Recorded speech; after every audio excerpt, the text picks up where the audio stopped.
그날 저는 제 인생의 가장 밑바닥을 보았습니다. 그 순간 저는 그저 환갑을 훌쩍 넘긴 쓸모없는 사람처럼 느껴졌습니다. 지난 40년을 오직 가족만을 위해 살아왔습니다. 내 자신은 그저 뒤로 밀어둔 채 가족이 잘 되면 저도 행복할 거라 굳게 믿었지요. 하지만 그날 깨달았습니다. 아내에게 저는 그저 아무 의미 없는 존재였다는 사실을요.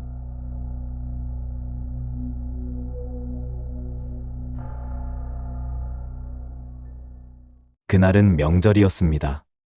화기애애해야 할 우리 집 거실엔 따뜻한 웃음소리 대신 멈추지 않는 잔소리와 제 가슴을 후벼 파는 비아냥만 가득했습니다.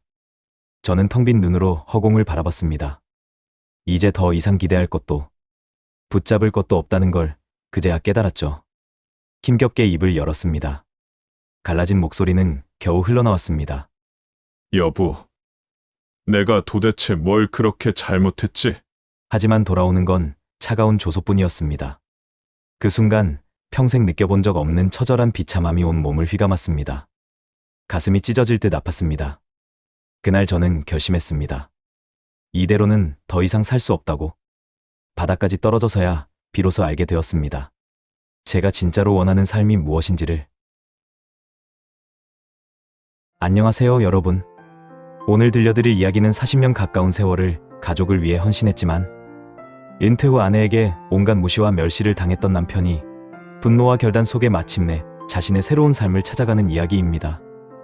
은퇴 후 갑작스러운 아내의 변화와 고통의 시간을 지나 마침내 새로운 삶을 되찾는 여정을 지금부터 시작하겠습니다. 혹시 구독과 좋아요는 누르셨나요? 여러분의 작은 관심이 저에게는 큰 힘이 되고 용기가 됩니다. 듣고 싶은 이야기나 사연을 댓글에 남겨주시면 재미있게 구성해서 들려드리겠습니다. 이제 이야기 시작합니다. 은빛정담. 꼭 기억해주세요. 안녕하세요. 저는 김민수입니다. 40년 가까이 대기업 공장에서 현장 기술팀장으로 일했습니다. 거친 공장 소음 속에서 하루에도 수백 번씩 망치질을 하고 스패너를 들었죠. 큰 기계들이 멈추는 일이 없도록 제 몸같이 돌봤습니다. 주야교대 근무는 기본이었고 휴일도 없이 고장 연락에 한밤중에 불려나가는 일도 다반사였죠. 손은 굳은 살 투성이었고 몸에는 늘 기름 냄새가 배어 있었습니다. 그래도 마음만은 행복했습니다. 내가 흘린 땀방울이 가족이란 울타리를 튼튼하게 지켜준다고 굳게 믿었거든요. 40년이라는 시간, 제 인생 대부분을 오직 일에 바쳤죠. 그렇게 땀내나는 쳇바퀴 같은 삶이라도 가족을 지킬 수 있기에 저에게는 소중했고 전부였습니다. 은퇴. 그 단어는 해방이자 두려움이었습니다. 40년간 쌓아온 제 노력과 헌신이 하루아침에 모래성처럼 사라지는 두려움도 있었습니다. 하지만 국민연금과 퇴직금으로 매달 돈이 나올 테고 저축도 꽤 해놨거든요. 경제적으로는 문제가 없겠다 생각했죠. 그런데 앞으로 남은 인생에 대해서는 완전히 미지수였습니다. 은퇴 후에는 어떻게 살아야 할지, 어떤 것을 해야 할지, 남은 삶이 공허해지지는 않을지, 그런 두려움이 은퇴의 설렘 뒤에 숨어 있었습니다. 은퇴 후 제가 보내는 하루는 정말 어색했습니다. 40년 동안 새벽 6시에 일어나 출근 준비를 하던 습관 때문인지 여전히 일찍 일어났죠. 식탁에 앉아 뉴스를 보면서 차 한 잔 마시는 게 제 일과의 시작이었죠. 하지만 이상하게도 제가 은퇴한 후 아내는 저의 모든 행동이 마음에 들지 않는 듯 못마땅히 여겼습니다. 아니, 아직도 TV 앞에 앉아 있어요? 죽치고 앉아 있지 말고 뭐라도 좀 해요. 젊을 땐 그렇게 일만 하더니 이젠 노는 게 적성에 맞나 봐. 아내는 마치 못 볼 걸 본 사람처럼 절 대했습니다. 그럴 때마다 대꾸할 기운도 없고 싸우기 싫어 고개를 숙였습니다. 밖에서는 김 팀장님 소리 들으며 대우받던 제가 집에서는 방구석에 처박힌 퇴물 취급을 받는 기분이었어요. 내게 허락된 공간은 이 집 어디에도 없다는 생각에 서운함이 쌓여갔습니다. 저는 노비가 된 기분이었어요. 내가 무슨 말을 하든 무슨 행동을 하든 무시당했죠. 그날도 다르지 않았습니다. 아침 식탁에서였어요. 아내의 눈치를 보며 저는 조용히 밥을 먹으려 했죠. 그런데 갑자기 아내가 저에게 화를 내었습니다. 차려진 밥상만 받아 먹지 말고 수저 놓는 거라도 좀 거들어요. 하루 종일 집에서 놀면서 꿈쩍을 안 해. 알다가도 모를 일이었습니다. 저는 분명히 잘못한 게 없는데 이유 없이 계속 눈치를 봐야 했으니까요. 처음에는 그럴 수도 있다고 생각했어요. 갑자기 집에 계속 있는 제가 어색해서 답답할 수도 있겠다 싶어서요. 그래서 집안일도 열심히 도왔습니다. 청소도 하고 설거지도 하고 아내가 시키는 건 열심히 했죠. 하지만 제가 노력을 하면 할수록 아내의 불만은 더 커졌습니다. 아니, 설거지를 했다면서 그릇에 기름이 그대로네. 빨래도 좀 갰으면 좀 넣어놔요. 아니, 이게 청소기를 돌린 거야? 왜 나서서 일을 만들어? 일 만들지 말고 하기 싫으면 하지 마요. 아무리 노력을 해도 상황이 나아지지가 않았습니다. 오히려 아내의 불만은 점점 더 심해져 갔습니다. 아내에게 저는 여생을 함께 보내고 싶은 동반자가 아니라 그저 밥이나 축내는 사람일 뿐이었어요. 외로움과 서운함이 마음속에 쌓여갔지만 어느 누구에게도 털어놓을 수조차 없었습니다. 아내에게 맞춰보려 했지만 이유를 알 수가 없으니 그저 답답함만 커져갔습니다. 며칠 후 아내가 점심을 준비하다가 갑자기 화를 내며 소리쳤습니다. 아니, 무슨 삼시 세끼를 다 집에서 차려 먹어. 이제 당신 식사는 당신이 좀 알아서 해. 저는 눈치를 보다가 남은 반찬을 꺼내 조용히 밥을 차렸습니다. 그런데 그 모습을 본 아내가 비아냥대듯 말했어요. 하루 종일 움직이지도 않으면서 하루 세끼는 아주 다 챙겨 먹어요. 순간 전 젓가락을 멈췄습니다. 그저 밥때가 돼서 밥을 먹는데 밥 먹는 것마저도 잘못이 되는 현실이 너무 서러웠습니다. 이젠 밥도 먹지 말라고? 굶어 죽으라는 거야? 속에서 천불이 나며 목구멍까지 말이 올라왔지만 아무 말도 하지 못했습니다. 이날 이후 아무리 배가 고파도 아내가 집을 비우면 그때 밥을 먹었습니다. 먹는 것 자체가 죄를 짓는 것 같은 기분이 들어서요. 편히 밥을 먹을 수 있을 때는 아내가 외출했을 때 뿐이었습니다. 저는 젊을 때부터 손으로 만드는 걸 좋아했어요. 일하면서도 짜투리 나무나 자재를 주워다가 조각칼로 깎고 사포질해서 작은 공예품을 만들곤 했죠. 은퇴 후엔 시간도 많아졌으니 근사한 목공예 작품이라도 만들어 보고 싶었습니다. 그래서 집 안에 작은 작업실을 하나 만들어서 시작해 보려고 아내에게 조심스럽게 말을 꺼냈어요. 여보, 내가 예전에 하던 목공예 다시 해볼까 하는데. 아내는 내 말이 끝나기도 전에 목공예? 그 톱밥 날리는 쓸데없는 짓을 뭐하러? 지금 우리가 당신 취미생활에 돈 쓸 여유가 어디 있어요? 차라리 나 같으면 그 시간에 일자리라도 좀 알아보겠다. 쓰레기 만드는 거 말도 꺼내지 말아요. 이젠 어렴풋이 알겠더군요. 아내에게는 내가 사람이 아니라 여전히 돈 버는 기계였던 겁니다. 그런데 놀고 있으니 불만이 생길 수밖에요.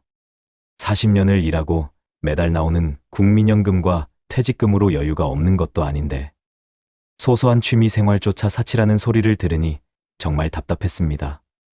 갑자기 목돈이 필요할 수도 있고 의료비나 급전이 필요한 경우도 있을 테니 대비는 하고 있어야 하는 게 맞겠죠. 아내가 그런 걱정을 하는지는 모르겠지만 그렇다고 남은 여생을 송장처럼 살 수도 없는 일 아니겠습니까? 한 달에 고작 몇만 원도 안 드는 소일거리조차 못하게 하니 앞으로 남은 삶이 깜깜하게 느껴졌습니다. 제가 이혼이란 단어를 처음 떠올리게 된 순간은 특별한 일이 있던 날이 아니었습니다. 그냥 저녁을 먹고 TV를 보고 있는데 아내가 무심하게 이런 말을 했어요. 그렇게 빈둥거리지만 말고 어디서 좀 일자리라도 알아봐요. 청소부도 있고 경비원도 있고 하려고 마음만 먹으면 할 게 얼마나 많은데 매일 그렇게 빈둥거려. 진짜 꼴보기 싫게. 처음에는 잘못 들은 줄 알았습니다. 평생 가족을 위해 땀 흘려 기술을 배우고 대기업 공장에서 40년 동안 성실히 일하며 버틴 끝에 겨우 은퇴하고 이제야 평안한 노후를 보낼 수 있을 거라고 생각했습니다. 그런데 평안한 노후는커녕 전 그저 밥이나 축내는 한량이고 이제 막 은퇴를 한 저에게 다시 나가서 돈을 벌어오라는 것이었어요.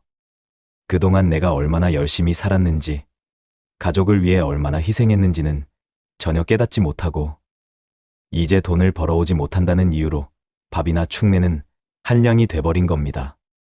그날 밤 아내의 말이 맴돌아 잠을 이룰 수가 없었습니다. 40년을 같이 산 아내였지만 저는 더 이상 남편으로서 존중받지 못한다는 사실을 인정할 수밖에 없었어요. 이렇게 살다 죽는 게 내 인생의 끝이어야 할까? 결국 제가 이혼을 결심하게 한 순간은 명절, 가족들 모두 모인 자리에서였습니다. 딸 진이와 사위, 손주까지 와서 오랜만에 같이 저녁을 먹게 된 날이었어요. 저는 오랜만에 자식들과 손주들을 보니 마음이 들떴습니다. 요즘 집에서 아내 눈치만 보며 지내다 보니 말할 상대도 없었는데 오늘만큼은 가족들하고 즐겁게 이야기하면서 지낼 수 있을 거라 생각했거든요. 오늘은 웃으면서 편히 식사할 수 있겠지. 그런 기대를 품고 식탁에 앉았습니다. 손주들 학교 이야기와 딸 애의 직장 얘기하는 모습을 보고 있으니 정말 흐뭇했어요. 그런데 갑자기 아내 입 밖으로 튀어나온 말은 절 나락으로 떨어뜨렸습니다. 너희 아버지는 정말 아무짝에 쓸모가 없다. 그저 하는 거라고는 하루 종일 빈둥거리다가 하루 세끼 밥 먹는 것 말고는 하는 게 없어. 다른 사람들은 은퇴해도 잘만 일자리 알아보고 일하던데 하루 종일 집에서 빈둥거리는 걸 보는 것도 지겨워. 한량이 따로 없어, 한량이. 순간 정적이 흘렀습니다. 딸 진이는 어색하게 웃으면서 고개를 숙였고 사위는 그저 저희 부부의 눈치를 볼 뿐이었습니다. 눈앞이 하얘지면서 제 심장 박동 소리만 귀에 들렸습니다. 그때 손주가 천진난만하게 묻더군요. 할아버지, 한량이 뭐야? 손주의 말에 제 마지막 남은 자존심마저 산산조각이 나버렸습니다. 아내의 말 한마디에 저는 손주 앞에서, 자식들 앞에서 그저 밥만 축내는 한량이 되어 있었습니다. 평생을 악착같이 일해서 대기업 현장 기술팀장이 되었고 40년 넘게 가족을 위해 살아왔는데 그 모든 세월이 단 한순간에 물거품이 되어버렸습니다. 딸 진이가 당황해서 말했죠. 엄마, 애도 있는데 그만해요. 하지만 아내는 멈추지 않았어요. 내가 틀린 말했어? 사실이잖아. 나이도 아직 한창인데 뒷방 늙은이처럼 집에서 빈둥거리기나 하고. 그 순간 뭐라고 표현해야 할까요? 표현할 수 없는 차가움, 냉정함 같은 것이 제 혈관을 타고 온 몸에 퍼지는 것 같았습니다. 식사는 어색하게 끝났고 자식들은 일찍 돌아갔습니다. 그날 밤 한꺼번에 너무 많은 생각이 몰려와 잠을 이룰 수가 없었습니다. 처음으로 정말 심각하게 이혼을 생각해봤습니다. 결국 많은 생각 끝에 이미 부부관계가 완전히 끝났다는 걸 인정하게 됐습니다. 하지만 이혼을 한다고 해도 어떻게 살아야 할지 정말 막막했습니다. 저는 처음으로 제 경제 상황을 정확하게 파악해보기 시작했습니다. 은행 잔고를 보니 그동안 모아왔던 돈이 생각보다 꽤 됐습니다. 40년 직장 생활 동안 내가 조금씩 모은 돈들이었죠. 하지만 아내와 재산을 반으로 나누면 내 손에 남는 게 과연 얼마나 될까? 작은 아파트 전세라도 구할 수 있을까? 더 나이가 들면 돈도 떨어지고 일을 하고 싶어도 못할 텐데 어떻게 하지? 일단 제가 가지고 있는 재산을 기준으로 대충 계산해 봤습니다. 현재 살고 있는 집을 팔고 절반을 나눠 가진 뒤 내가 살 수 있는 작은 집을 구하고 내 국민연금과 퇴직금으로 매달 생활비를 맞춰보았죠. 일을 다시 해야 할 수도 있겠지만 가능할 것도 같았습니다. 아니, 어쩌면 이렇게 점점 아내를 미워하며 살아야 하는 지금보다 훨씬 나은 삶일 수도 있겠다는 생각이 들었어요. 이렇게 생각하니 마음이 좀 편해졌습니다. 그래, 재산을 반으로 나누더라도 최소한 사람답게는 살아야지. 돈이 부족하면 다시 일을 하면 된다. 조금 힘들더라도 이제는 사람답게 존중받으며 살자. 힘들게 일하며 평생 모은 돈이지만 제 인생을 되찾겠다고 생각하니 아깝지 않았습니다. 감정을 떠나서 그동안 고생하며 살아온 아내에게 재산 절반을 주는 것도 합당한 일이라 생각됐습니다. 며칠 후 아내는 친구들하고 제주도 여행을 떠나기로 했다고 말했습니다. 여행 준비를 하는 아내는 오랜만에 정말 신나 보였습니다. 입을 옷이 없다며 이것저것 꺼내서 입어보고 친구들과 통화하며 수다를 떨고 그런 모습을 보니 제가 해준 것이 없는 것 같아 안쓰럽고 미안한 마음도 들었습니다. 여행 가는 날 아침 아내가 나가면서 말하더군요. 밥하고 반찬은 알아서 해먹어. 집에서 페인처럼 빈둥거리지만 말고 청소도 좀 하고 일자리도 알아보고. 그 말을 들으니 안심이 되었습니다. 제가 잘못 생각한 것이 아니라는 확신이 들었으니까요. 마지막까지 한결같은 아내의 모습에 모든 미련이 깨끗하게 사라지는 걸 느꼈습니다. 아내가 신이 나서 나가는 뒷모습을 보면서 저도 마음이 가벼워졌습니다. 마치 아주 오랜 시간을 지고 있던 짐을 내려놓는 기분이었습니다. 아내가 문을 나서자 저도 바로 변호사 상담을 알아봤습니다. 막상 변호사 사무실에 가니 그 이혼이라는 단어를 꺼내는 것이 쉽지 않았습니다. 40년을 함께한 세월이 이혼, 이 한 단어로 정리가 되는 것 같아서 한참을 제 손끝만 바라보다 조심스럽게 입을 열었습니다. 이혼을 하고 싶어서요. 이제는 더 견디기가 힘이 듭니다. 은퇴 후부터 매일 구박하고 무시하는 건 일상이고 자식들 앞에서까지도 이러니 더 이상 견디기 힘듭니다. 이게 이혼 사유가 될까요? 변호사는 잠시 생각하더니 현실적인 부분에 대해 이야기해줬습니다. 네, 가능합니다. 그런데 결혼 생활을 오래 유지하셨으니 많은 부분에 대해서 아내분도 권리를 가지게 됩니다. 국민연금, 퇴직금, 저축, 부동산, 예금 포함해서 모두 재산분할 대상이 됩니다. 지금 같이 살고 계신가요? 네, 제 명의로 되어 있지만 아내와 함께 살고 있습니다. 본인의 명의라고 해도 절반은 아내분의 몫이 되겠네요. 김민수 씨가 받게 될 국민연금이나 퇴직금도 절반은 아내분이 권리를 가질 수 있습니다. 집과 예금은 예상은 했지만 퇴직금과 국민연금도 분할해야 한다니 머리가 복잡했습니다. 은퇴 후에 이런 취급을 하는 아내에게 퇴직금과 연금도 분할해야 한다니 화도 났지만 이성적으로 생각했습니다. 그래, 어차피 반을 내주는 건 처음부터 생각했던 일이니까. 변호사는 조언도 해줬습니다. 일단 지금 사는 집에서 나오시죠. 월세나 전세집을 미리 봐두시면 훨씬 수월해요. 합의 이혼이라면 수월하게 진행되겠지만 그렇지 않으면 재판을 하셔야 하는 경우도 있고 예상보다 길어질 수도 있습니다. 상담을 마치고 사무실을 나서는 제 발걸음은 무거웠습니다. 자식들에게는 어떻게 얘기를 꺼내야 할지 또 어디에 어떤 집을 구해야 할지 머릿속이 복잡했습니다. 하지만 곧 생각을 고쳐먹었습니다. 하겠다고 마음 먹었으니 이젠 망설일 이유가 없었습니다. 일주일 후 아내가 제주도 여행을 마치고 돌아왔습니다. 화려한 옷차림을 한 아내가 잔뜩 짐을 들고 집에 들어왔습니다. 하지만 거실에 있는 절 보자 바로 비아냥거리기 시작했습니다. 사람이 오면 좀 반가운 척이라도 해. 아니 이게 수건이야 걸레야? 빨래는 했어요? 바닥 청소는 하기는 한 거야? 기분 좋게 다녀왔는데 집안이 이게 무슨 꼴이야 정말. 일자리는 알아보고 있어? 집에 도착하자마자 절 볶기 시작했고 제 안부 따위는 안중에 없었습니다. 전 그저 알록달록한 옷을 입고 폭풍처럼 말을 쏟아내는 아내를 바라보며 오늘 말해야겠다 결심을 굳혔습니다. 소파에 앉아있는 저를 보며 아내는 여행에서 있었던 일들을 떠들기 시작했습니다. 제주도 경치가 얼마나 좋은지 알아? 내 친구 남편은 여행 가서 하고 싶은 거 다 하라고 돈 봉투도 주고 공항까지 또 데리러 왔더라. 우리 집 한량하고는 너무 다른 사람이지. 아내의 말이 끝나자 마자 저는 조용히 말을 꺼냈습니다. 은경아, 우리 이쯤에서 갈 길 가자. 아내는 웃음을 멈추고 저를 바라봤습니다. 갈 길 가자고? 그게 무슨 소리야? 무슨 뜻이냐고? 저는 덤덤하게 말했습니다. 40년을 같이 살았어. 하지만 이제는 더는 이렇게 살고 싶지 않아. 당신을 미워하는 것도 싫고 나도 존중받으며 살고 싶다. 나는 더 이상 당신 남편이 아니라 그저 밥이나 축 내는 한량이 돼버렸어.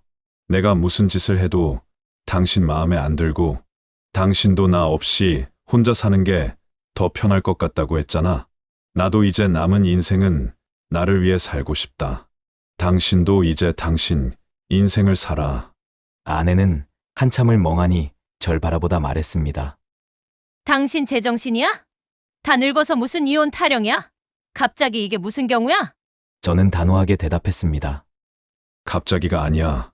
혼자 살고 싶어. 혼자가 더 편할 것 같다고. 재산은 당신하고 반반으로 나눌게. 변호사와 상담해보니 그게 맞다고 그러니까. 그리고 나도 이제는 편하게 존중받으면서 사람처럼 살고 싶다. 아내는 벙찐 표정으로 절 보기만 할 뿐 아무 말도 하지 못했습니다. 말을 마치고 전 제 방으로 들어갔고 그날은 집안이 모처럼 조용했습니다. 아내가 아이들에게 이혼 이야기를 했는지 딸 진이에게 전화가 왔습니다. 엄마한테 얘기 들었나 보구나. 아빠는 이제 그만하고 싶다. 미안하구나. 전화기 너머로 딸의 한숨 소리가 들렸습니다. 그러더니 진이가 조심스럽게 말했어요. 아빠, 제가 아빠를 몰라요? 마음고생 많이 하셨을 텐데, 저는 괜찮으니 걱정하지 마세요. 걱정과 달리 진이는 저를 이해해줬습니다. 딸의 그 배려가 제 가슴을 더 아프게 했습니다. 아들 진호 반응도 같았습니다. 아버지, 이제 본인만 생각하세요. 제 도움이 필요하시면 언제든 말씀하시고요. 적어도 자식들은 제 마음을 이해해주고 있다는 생각이 드니 안심이 되고 고마웠습니다. 본격적으로 이혼 절차가 시작됐습니다. 바로 서류에 도장을 찍어줄 거라는 예상과는 다르게 아내가 강하게 반발했어요. 내가 뭘 그렇게 잘못했다고 이혼까지 하자고 이 난리를 쳐?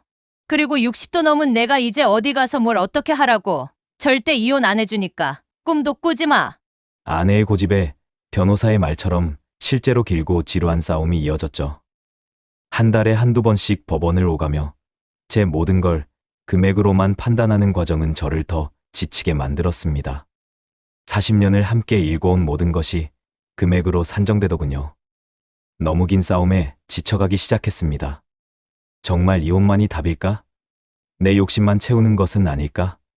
회의감이 들 때마다 변호사와 통화를 했고, 변호사는 묵묵히 제 이야기를 들어주면서 다시 용기를 북돋아 주었습니다.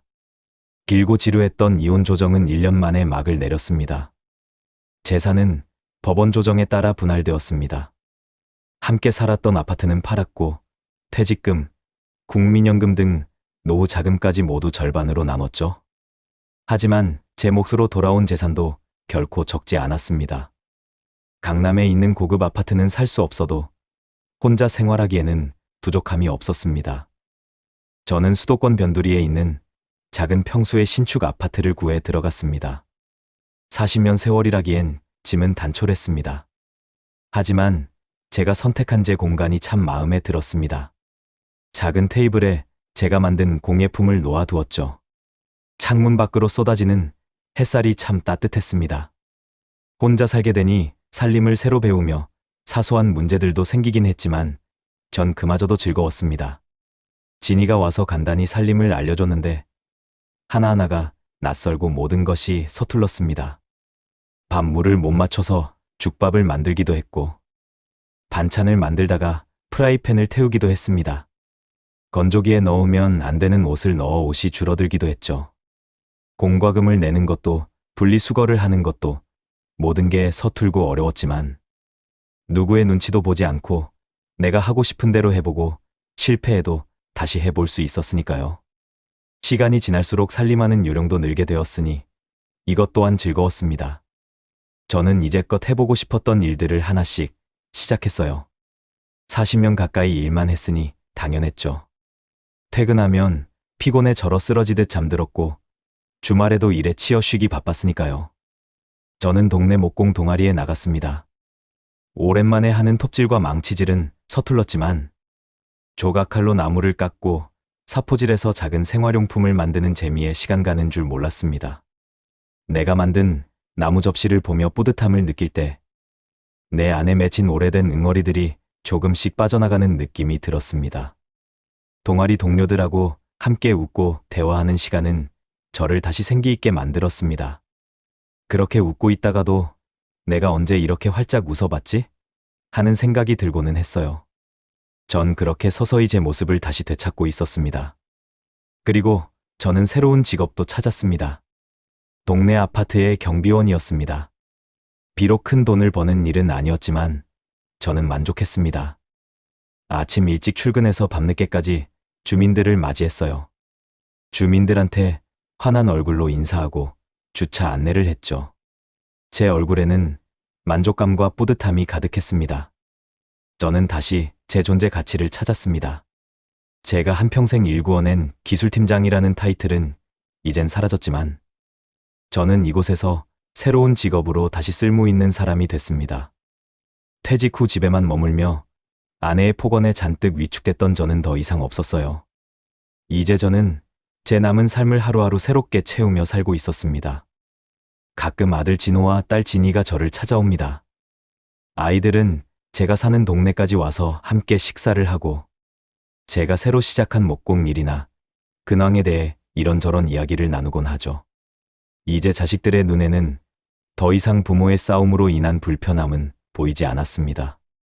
오히려 저를 존중하고 따뜻하게 바라봐 주었습니다. 진이가 웃으며 말하더군요.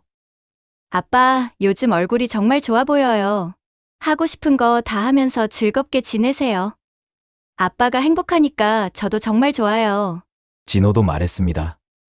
아버지, 이제는 저희 걱정 마시고 아버지를 위해 사세요. 아버지는 그럴 자격이 충분히 있으세요. 그 말을 들으며 저는 마음 깊이 감사했고 큰 보람을 느꼈습니다. 아이들의 진심이 전해졌습니다. 우리의 관계는 이전과는 다른 모습으로 새롭게 거듭났습니다. 이제는 서로를 진심으로 존중하고 더 단단하게 이어진 관계로 말이죠. 저는 쉬는 날이면 가끔씩 공원 벤치에 앉아 수첩에 스케치를 하곤 합니다. 제가 직접 조각할 나무 조형물의 디자인들이었죠. 요즘 제 얼굴은 행복한 미소가 가득합니다. 저희 두 번째 계절이 비로소 활짝 피어나는 순간이라는 걸 만끽하고 있으니까요. 그리고 깨달았습니다. 은퇴 후 제가 진정으로 원했던 건 저 스스로를 존중하며 하루하루를 살아가는 것이었습니다. 저는 이제 저에게 주어진 남은 시간을 소중히 여기며 다시 살아가고 있습니다. 이혼하고 거의 2년 정도 지났을 무렵이었습니다. 겨울 끝자락, 날씨가 꽤 쌀쌀했던 어느 날이었죠. 일을 마치고 집으로 돌아오는 길이었어요. 멀리서 익숙한 모습이 보였습니다. 한때 제 아내였던 은경이었습니다. 순간 피하고 싶었지만 담담하게 예전 아내를 바라봤습니다. 아내도 저를 발견하고 발걸음을 멈췄죠. 서로 걸음을 멈춰선 채로 아무 말도 하지 않았습니다. 생각해보니 이혼 후 처음 마주쳤습니다. 그 사이 아내는 좀 야위었고 흰머리도 더 늘었습니다. 하지만 절 보는 표정은 예전처럼 날 선 표정이 아닌 편안하고 부드러운 표정이었습니다. 아내가 차분한 목소리로 먼저 말을 꺼냈습니다. 여보, 잘 지내요? 저는 잠시 망설였습니다. 응, 잘 지내지. 짧은 대답이었지만 거짓이 없었습니다. 아내는 제 손에 들린 목공의 작품 스케치북을 흘끗 봤어요. 저는 어색하게 웃었죠. 목공 동아리 활동을 하고 있어서. 아내는 저를 빤히 보더니 희미하게 미소 지었습니다. 잘 어울려요. 당신은 옛날부터 손재주가 좋았으니까요. 아내의 눈빛에는 작은 미안함과 더불어 진심이 담겨 있는 듯 했습니다. 그리고 아내는 길을 비켜섰습니다. 진호하고 진이가 가끔씩 아버지 얘기를 해줘요. 정말 좋아 보인다고 하더군요. 아내는 말을 이었습니다. 그럼 잘 지내요. 아내는 그렇게 말하고 먼저 걸어갔습니다. 전 그 자리에 서서 아내의 뒷모습을 한참 동안 바라봤어요. 미움도 원망도 남아있지 않았습니다. 각자 인생을 담담하게 살아내고 있는 두 사람의 모습이 그 자리에 있었습니다. 이제 서로의 삶을 알 수는 없었지만 또 서로를 미워할 필요도 없습니다. 제 인생은 이제 다시 시작됐습니다. 누구 남편도 누구 아빠도 아닌 오직 나 자신의 삶으로 말이죠. 오늘도 저는 목공예를 하러 갑니다. 때로는 혼자 기차를 타고 여행을 떠나 새로운 세상과 마주하기도 하죠. 그리고 제 발걸음은 가볍습니다. 이제 저는 저 스스로를 사랑하고 존중하는 법을 배웠으니까요. 여러분은 어떠신가요? 혹시 은퇴라는 이름 뒤에 막연한 두려움과 나는 이제 쓸모없는 사람이라는 불안감을 느끼고 있지는 않습니까? 내가 40년 동안 흘린 땀방울이 사라지고 그저 시간만 축내는 존재가 되는 건 아닐까 걱정되지는 않으세요? 저 역시 그랬습니다. 하지만 기억하세요. 존중받지 못하는 삶은 그 어떤 재물로도 채울 수 없습니다. 40년을 함께한 아내의 비난 앞에서 저는 돈보다 중요한 존중과 자유를 택했습니다. 재산은 줄어들었지만 제 마음은 편안했습니다. 혹시 지금 당신도 이 나이에 뭘이라는 주변의 말에 돈도 안 되는 짓이라는 푸념에 잊고 살았던 당신의 소중한 꿈들을 놓치고 있지는 않습니까? 저도 한때 그랬습니다. 하지만 제가 다시 망치 대신 조각칼을 들었을 때 멈췄던 시간이 다시 흐르기 시작했습니다. 저는 이제 깨달았습니다. 진정한 행복은 거창한 성공이 아니라 저 스스로를 존중하며 하루하루를 채워가는 것이라는 것을요. 제가 저를 사랑하기 시작하자 아이들도 저를 더 존중해 주었습니다.